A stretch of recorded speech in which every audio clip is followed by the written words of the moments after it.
Hello everyone, welcome to computer science planet. आज की session में आप सभी का स्वागत है। आज का जो टॉपिक है हमारा डिस्कशन का, that is again a very important topic, that is important PYQ of logical reasoning. जैसे कि आपको पता है कि हम लोगों ने सीरीज स्टार्ट की है कि 2008 से 2020 लॉजिकल रीजनिंग के जितने भी पीवाईक्यू आ चुके हैं हम वो सारे के सारे डिस्कस करेंगे विद देयर एक्सप्लेनेशन, ताकि आप लोगों को ये पता चले किस तरीके के एग्जामिनर क्वेश्चन पूछता है और किन किन शॉर्टकट तरीके से आप लोग इस चीज को सॉल्व कर सकते हैं। तो अगर मेरे चैनल पे आप अभी न्यू है या फिर आपने सब्सक्राइब नहीं किया है तो please subscribe my channel and press bell icon so that कोई भी इंपॉर्टेंट वीडियो आपके मिस ना हो और सबसे पहले आप पे जो भी नोटिफिकेशन आता है उसकी इंफॉर्मेशन आपको मिल जाए। दूसरी चीज, वीडियोस पसंद आती हैं तो प्लीज इसको लाइक शेयर जरूर करें ताकि मैक्सिमम स्टूडेंट्स तक आप एनटीए नेट 2021 में प्रिपेयर करने में उनको हेल्प कर पाएं। और उसके साथ साथ मेरा टेलीग्राम चैनल है, आप उसे भी जरूर ज्वाइन करें ताकि इंपॉर्टेंट नोट्स या फिर अपडेट्स हैं वो आप लोगों को मिल जाएं। इसका लिंक डिस्क्रिप्शन बॉक्स में भी गिवन है। देखिए ऑलरेडी इसकी पीडीएफ आपको जब फाइल सेक्शन में जाएंगे मेरे टेलीग्राम चैनल के, जब आप टेलीग्राम चैनल ज्वाइन करेंगे इसकी पीडीएफ ऑलरेडी मैं वहां पे अपलोड कर चुकी हूँ। एक्सेप्ट 2020 के पीवाईक्यू ऐड करने रहते हैं तो प्लीज आप उसको फाइल सेक्शन में जाके देख सकते हैं। और किसी को कोई भी डाउट आता है तो कमेंट सेक्शन में आप मुझे पोस्ट कर सकते हैं, राइट। और उसके साथ साथ आज जो हम क्वेश्चन करेंगे विद एक्सप्लेनेशन करेंगे, जिससे आपको सारे के सारे क्वेश्चंस की ट्रिक भी समझ में आएगी कि भी कैसे अटेम्प्ट करना है और किस तरीके से क्वेश्चंस को आप एग्जाम में क्रैक कर सकते हैं। क्योंकि पेपर 1 ही है जो आपको जेआरएफ करने में हेल्प करता है। आपका सब्जेक्ट कितना भी स्ट्रांग हो बट डेफिनेटली पेपर 1 बहुत ही इंपॉर्टेंट रोल प्ले करता है टू क्रैक योर जेआरएफ, क्योंकि यहाँ से आप मैक्सिमम स्कोर कर सकते हैं। तो देखिए जी, हमारा जो आज का फर्स्ट क्वेश्चन है, फर्स्ट है जी, इफ प्रोपोजिशन, कोई प्रोपोजिशन दी है ऑल थीव्स आर पुअर, सारे जो थीव्स हैं वो पुअर हैं, उसको मैं क्या लेके चलूं, फॉल्स लेके चलूं। Then which of the following proposition can be certainly be true, कौन सी क्या होगी, सर्टेनली ट्रू होगी। तो देखिए मैंने आपको बताया है जब भी स्क्वायर ऑफ ऑपोजिशन का क्वेश्चन हो, firstly you have to draw A E I O और जेड की फॉर्म में उसको क्या कर देना है, रिप्रेजेंट कर देना है। इस तरीके से दे दिया। अब ऑल मेरा यहाँ पे होता है, ठीक है, इसको क्या बोला है, ऑल थीव्स क्या है, फॉल्स हैं। इसको एग्जामिनर खुद ही फॉल्स दे देता है तो पूछना चाहता है कि सर्टेनली इस प्रोपोजिशन का ट्रू क्या होगा। तो मैंने आपको बताया था, अगर आपने प्रीवियस वीडियो अभी तक नहीं देखा है तो प्लीज उसको देखिए ताकि स्क्वायर ऑफ ऑपोजिशन आपका बहुत ही अच्छे से क्लियर हो जाए कि जो हमेशा क्या होता है, इसके सामने वाला क्या होगा, इसका ऑपोजिट होगा। और ए के सामने वाला क्या है, ओ। ओ किसके लिए यूज किया जाता है, फॉर सम नोट, ठीक है। अब देखिए पूरे आंसर्स के अंदर सम नोट आपको कहां पे दिया है, right. Some thieves are not poor. क्या आपको बाकी ऑप्शन चेक करने की जरूरत पड़ी? विद इन सेकेंड्स आपने क्या किया, इसके आंसर को क्रैक कर दिया। सो जो इसका करेक्ट आंसर है वो क्या बना, correct answer is some thieves are not poor, that is option number 2। अगर बाई चांस ये बोल देता है यहाँ पे कि फॉल्स की जगह ये पे ट्रू क्या है, ये ट्रू दे देता है और इसका फॉल्स क्या बन जाएगा, डेफिनेटली इसके सामने वाला। यहाँ पे अगर कोई वैल्यू दे देता है ट्रू या फॉल्स तो इसका ऑपोजिट कहाँ पे आता, डेफिनेटली यहाँ एग्जिस्ट करता, क्योंकि रिलेशन क्या होता है ए और ओ के बीच में और वाइस वर्सा भी, और ई और आई के बीच में। इस तरीके से क्या आता है, रिलेशन आता है, राइट। नेक्स्ट क्वेश्चन है, select the code which is not correct about venn diagram, कि वेन डायग्राम के बारे में कौन सी चीज सही नहीं है। Venn diagram represent proposition as well classes, it can provide clear method of notation, it can be either valid और invalid, it can provide the direct method of testing the validity. तो इसके अंदर देखिए ये बताना है कि कौन सा करेक्ट नहीं है अबाउट वेन डायग्राम। देखिए वेन डायग्राम जब आप सॉल्व करते हैं तो डेफिनेटली वो चीज हमें क्या देती है, 100% क्या देती है, कोई ना कोई रिजल्ट देती है। ठीक है, ट्रू का या फिर फॉल्स का कोई ना कोई रिजल्ट हमें जरूर देती है। इनवैलिडिटी का वहां पे कोई केस नहीं होता, क्योंकि सिलोलिज्म या वेन डायग्राम को अगर मैं बात करूं उस चीज को हम उस टाइम के लिए ट्रू मान के चलते हैं। मान लिया आपको ये बोल दिया ऑल कैट आर डॉग, तो एक्चुअल में तो ऑल कैट और डॉग हो ही नहीं सकते, बट आप सिलोलिज्म में क्या करते हैं, इस चीज को मान के चलते हैं। सो इसका जो करेक्ट आंसर है वो क्या होगा कि इसमें ये बोलना चाहता करेक्ट चीज इसके बारे में नहीं है। It can be either valid और इनवैलिड, ये दोनों हो सकते हैं। Next question is select the code which is not correct in the context of deductive argument। deductive argument के बारे में कौन सी चीज करेक्ट नहीं है। क्वेश्चन को ध्यान से रीड करना है। इसने पूछा है नोट करेक्ट ना कि करेक्ट, सो दैट नोट का आंसर देना है।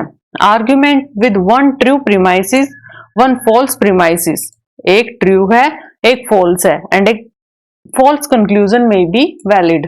सबसे पहले ये पता होना चाहिए आपको डिडक्टिव आर्गुमेंट होता क्या है, उसके बाद आपने ऑप्शन एलिमिनेशन पे जाना है। आपको ये पता है डिडक्टिव आर्गुमेंट हमेशा कहा जाता है थ्योरी से ऑब्जर्वेशन पे जाता है, ठीक है, और हमेशा 100% जो ट्रूथनेस है उस चीज को क्या करेगा, सपोर्ट करेगा। मीन्स अगर प्रीमाइसिस उसकी ट्रू है तो डेफिनेटली कंक्लूजन भी क्या होगा, ट्रू, क्योंकि प्रीमाइसिस ने क्या बोल दिया, यूनिवर्स को उसने क्या कर दिया, ट्रू कर दिया। यूनिवर्सल जो मेन स्टेटमेंट है वही ट्रू है, तो उसका कोई जो थ्योरी है ट्रू है, तो उसका जो कंक्लूजन या फैक्ट है वो भी क्या होंगे, डेफिनेटली ट्रू होगी। तो अगर ट्रू प्रीमाइसिस है उसके साथ साथ क्या होगा, आपका कंक्लूजन भी ट्रू होगा। तो इसके अंदर जो करेक्ट नहीं है वो पूछा गया है, तो इसका जो करेक्ट आंसर है वो क्या बनेगा, option number 2, argument with two true premises and a false conclusion में बी वैलिड। क्या आपने कभी भी डिडक्टिव आर्ग्यूमेंट का मैंने टॉपिक आपको करवाया है, उसमें मैंने बोला है अगर प्रीमाइसिस ट्रू है तो डेफिनेटली कंक्लूजन भी क्या होगा, ट्रू होगा। अगर ये ट्रू है तो ये भी मेरा ट्रू होगा, बट इसने बोला है कि फॉल्स कंक्लूजन हो सकता है, तो इस चीज की तो पॉसिबिलिटी ही नहीं है कि प्रीमाइसिस ट्रू है और कंक्लूजन क्या हो गया, फॉल्स हो गया। तो डेफिनेटली ये क्या होगा आपका इनकरेक्ट ऑप्शन, ठीक है। Next is given are the premises and four conclusion taking single or together select the code that states the conclusion validly drawn। Premises है ऑल रिलीजियस पर्सन आर, जो भी रिलीजियस पर्सन है वो सारे क्या हैं, इमोशनल, ठीक है जी। राम भी क्या है, एक रिलीजियस पर्सन है, जो राम है वो क्या है, रिलीजियस पर्सन है। तो कंक्लूजन बताना है कि राम इमोशनल है, all emotional person are religious, Ram is not a non-religious, some religious person are not emotional। आपने कौन सा ट्रू है ये बताना है। इसके अंदर हम जाएंगे with the help of option elimination. जब भी ऐसे क्वेश्चन आए तो आपको ऑप्शन एलिमिनेशन की ट्रिक को यूज करना है, राइट। तो देखिए इसने ये बोल दिया, यूनिवर्सल स्टेटमेंट दे दी है कि जो सारे जो पर्सन है, जो भी रिलीजियस पर्सन है वो क्या होते हैं, इमोशनल। एक बड़ी सी स्टेटमेंट दे दी कि सारे जितने भी रिलीजियस पर्सन होंगे वो क्या है, इमोशनल, और राम भी क्या है, एक रिलीजियस पर्सन है। तो डेफिनेटली राम एक रिलीजियस पर्सन है तो इमोशनल भी होगा, ओके। राम अगर रिलीजियस पर्सन है तो डेफिनेटली वो क्या होगा, इमोशनल भी होगा। It means Ram is emotional, ये मेरा कंक्लूजन क्या है, ट्रू है, क्योंकि यूनिवर्सल स्टेटमेंट या यूनिवर्सल मेन के अंदर उसने क्या दिया, all religious person are emotional. Means पूरे के पूरा जो यूनिवर्स है, रिलीजियस पर्सन है वो सारे इमोशनल हैं, तो उन्हीं में से राम भी कोई छोटी सी क्वांटिटी है, तो राम भी क्या होगा, इमोशनल, डेफिनेटली वहां पे एग्जिस्ट करेगा। तो ऑप्शन नंबर जो कंक्लूजन नंबर ए है वो क्या है, ट्रू। तो अब जिस भी पार्ट में ऑप्शन ए नहीं है उसको हम क्या कर देंगे, एलिमिनेट। एक मेरे पास हर्डल चली गई यहां से। अब नेक्स्ट देखिए, all emotional person are religious, कि सारे जो इमोशनल पर्सन हैं वो रिलीजियस होते हैं। नो, जब आपने अगर वेन डायग्राम से किया है, जो भी आपका सिलोलिज्म है, आपको पता है अगर ये मेरा आर है ये मेरा ई है, तो मैं ऐसे बोल सकती हूँ कि ऑल जो आर है वो मेरे ई हैं। यहां से जब मैं बाहर आऊंगी तब मैं ऑल को ट्रू कर सकती हूँ, बट यहां से जब मैं अंदर की तरफ जाऊंगी वहां से सिर्फ मेरा क्या होता है, सम। ट्रू क्या होता है, only some. So option number B क्या है, इनकरेक्ट है। सो दैट जहां भी आपको बी ऑप्शन मिलता है उस ऑप्शन को क्या कर देंगे, एलिमिनेट कर देंगे। अब मुझे इतना तो श्योर हो गया कि ए तो मेरा है ही है, ठीक है। अब मुझे सी चेक करना है। सी चेक किया कि राम इज नॉट, क्योंकि डी तो आ ही नहीं सकता, ठीक है। डी तो यहाँ ऑप्शन में है तो उसको चेक करने की जरूरत भी नहीं है। ऑप्शन ही मेरे पास क्या बचे हैं, ए या फिर ए या सी बचे हैं। Ram is not a non religious person. देखिए बड़ी ट्विस्ट के साथ ये स्टेटमेंट दी है। ऐसे क्वेश्चन में आपने क्या करना है, जब भी दो नोट आ जाते हैं, एक नोट ये है, एक नोट ये है, नॉन का मतलब क्या हो गया यहाँ पे, नोट नेगेटिव सेंस में, तो नेगेटिव से नेगेटिव क्या हो जाएगा, कैंसिल हो जाएगा। सो बचा क्या मेरे पास, राम इज रिलीजियस पर्सन, जो कि ट्रू है कि राम क्या है, एक रिलीजियस पर्सन है। तो करेक्ट ऑप्शन इसका क्या हुआ, option number C is the correct answer. Next है, ये मैथमेटिकल रीजनिंग से है। इसमें क्या दिया है, मिसिंग टर्म निकालनी है आपको, कोई लॉजिक निकालना है। इसका करेक्ट ऑप्शन देखिए 30 है, 49 है, 125, 81। तो देखिए लॉजिक क्या निकलेगा, 1 है, 2 का स्क्वायर, 3 का क्यूब, 4 का स्क्वायर, 5 का क्यूब, 6 का स्क्वायर, 7 का क्यूब। क्या सीरीज बनी, ठीक है। लॉजिक आया समझ, तो डेफिनेटली यहाँ पे क्या आया, 5 का क्यूब। 5 का क्यूब क्या होता है, 125। Next is, next term in the following series. आपको कोई सीरीज दी है, उसमें से आपको कोई भी टर्म निकालनी है, तो उसके लिए जो करेक्ट आंसर है वो किस तरीके से आप निकाल सकते हैं। देखिए इसका भी लॉजिक, आपने स्टार्टिंग का अल्फाबेट को उठा लो। इसके लिए क्या तरीका है, किसी एक अल्फाबेट को उठा लो और उससे ऑप्शंस को क्या करेंगे, हम एलिमिनेट करेंगे। लेट सपोज मैंने क्या, जे के आई, ठीक है, इसको उठा लिया लेट सपोज मैंने, ठीक है। एस है, टी कट कर दिया, यू आ गया, वी कट कर दिया, डब्ल्यू, डब्ल्यू के बाद एक्स आता है, एक्स को कट किया, वाई आ गया। तो डेफिनेटली एस से पहले एक अल्फाबेट छोड़ के यहाँ पे क्या आ जाएगा, वो लेटर आ जाएगा, ठीक है। अगर मैं ईजो टी से इसका ईजो टी, ठीक है, इस तरीके से करूंगी तो इससे आगे जो लेटर है, या फिर मैं अगर फॉरवर्ड डायरेक्शन में जाऊं, बी है जैसे यहाँ पे, ठीक है, बी के बाद सी छोड़ दिया, डी, डी छोड़ दिया, ई एफ जी, 2 का गैप आ गया, यहाँ पे 1 का गैप आया है, यहाँ पे 2 का गैप आया है, यहाँ पे जी एच आई, फिर से 1 का, अब फिर से 2 का गैप दे दो, यहाँ पे 2 का, आई के बाद क्या आएगा, आई जे के एल, मीन जो आपका ये एक लेटर है वो क्या आ जाएगा, एल आ जाएगा। जो लास्ट लेटर है वो क्या बनेगा, मेरा एल बनेगा। तो करेक्ट ऑप्शन इसका क्या बनेगा, ऑप्शन नंबर 2, क्योंकि लास्ट में एल किसके है, ओनली ऑप्शन नंबर 2 के। तो इस तरीके से आप कोई ना कोई लॉजिक लगा के क्या कर सकते हैं, इस चीज को फाइंड आउट कर सकते हैं, ताकि आप लोगों का टाइम सेव हो। या फिर आप एक इधर के लेटर को पकड़ेंगे इस डायरेक्शन में, इससे भी हो जाएगा, इधर से पकड़ेंगे इधर से भी हो जाएगा आपका। नेक्स्ट है, among the following identify the continuous type of data. Very very important question. इसका टॉपिक देखिए, कॉन्टिन्यूअस टाइप ऑफ डाटा का हम डिस्कस करेंगे कि किस तरीके से आपने बताना है कि इसमें से कौन सा कॉन्टिन्यूअस टाइप डाटा है। और इससे पहले आपको ऑप्शन में दिखाऊं, सो दैट आपको ये टॉपिक क्लियर होना चाहिए, कॉन्टिन्यूअस टाइप ऑफ डाटा क्या होता है। देखिए डाटा आपके पास होता है 2 तरीके का, इधर क्वालिटेटिव और क्वांटिटेटिव। क्वालिटेटिव और क्वांटिटेटिव, क्वांटिटेटिव भी आपका फर्दर 2 टाइप्स का आता है, एक डिस्क्रीट आता है, एक कॉन्टिन्यूअस टाइप का डाटा आता है।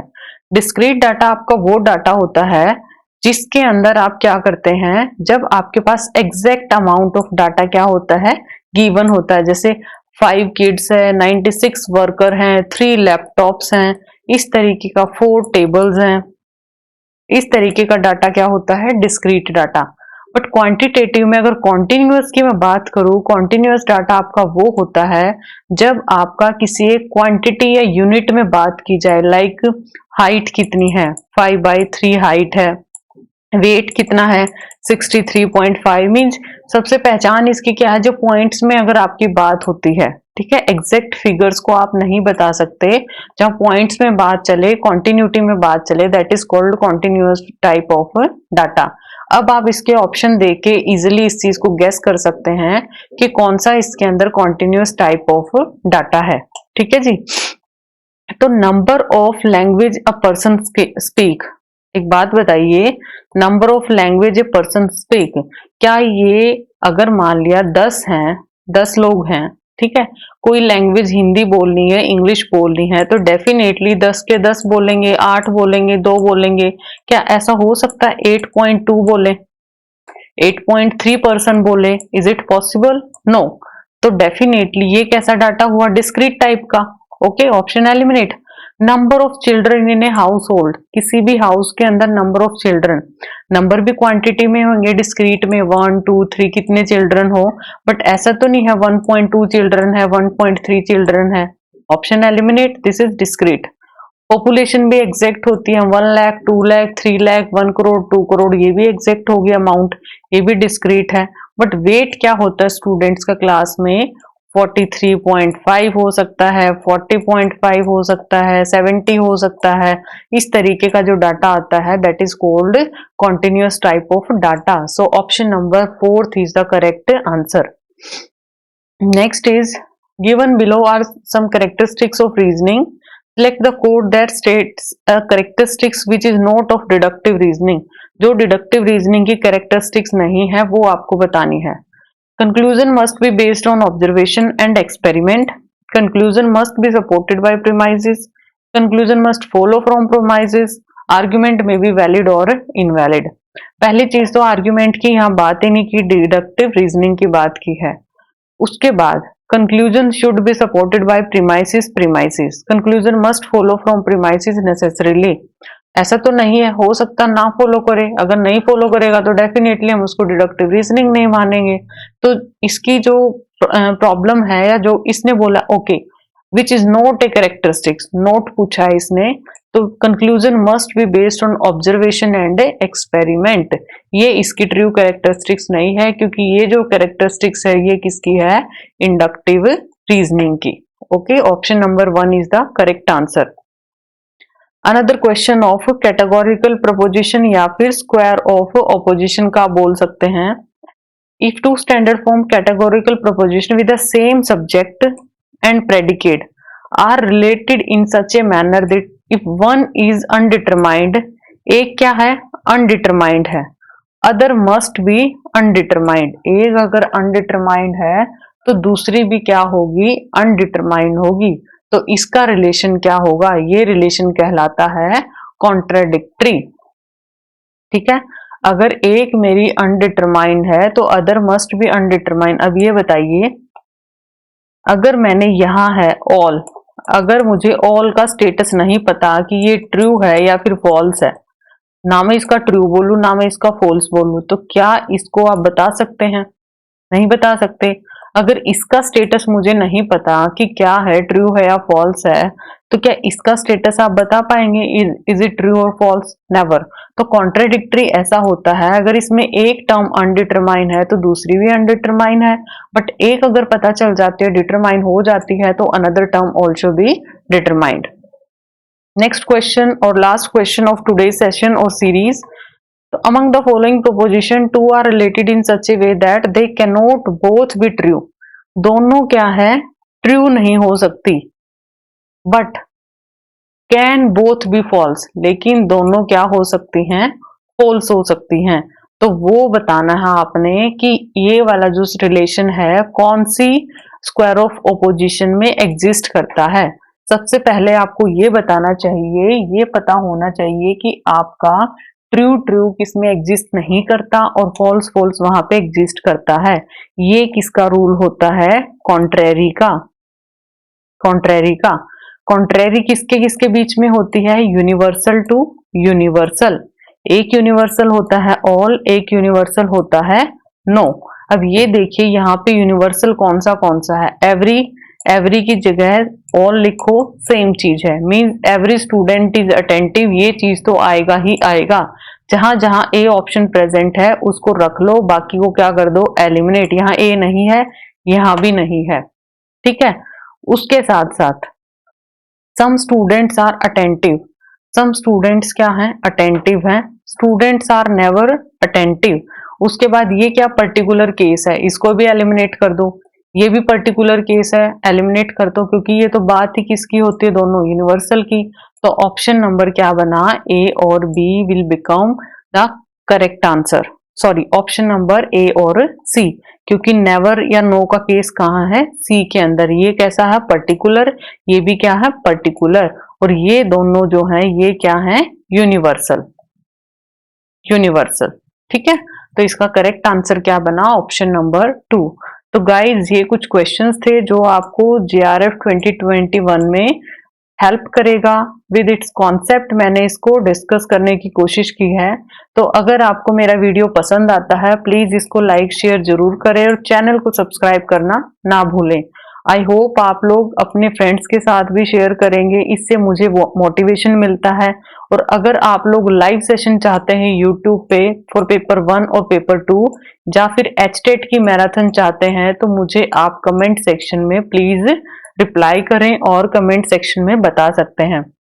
इसके PYQ की PDF टेलीग्राम के फाइल सेक्शन में ऑलरेडी अपलोडेड है, तो आप वहां से भी इनको एक्सेस कर सकते हैं। आज के लिए इतना ही। Thanks a lot, have a nice day.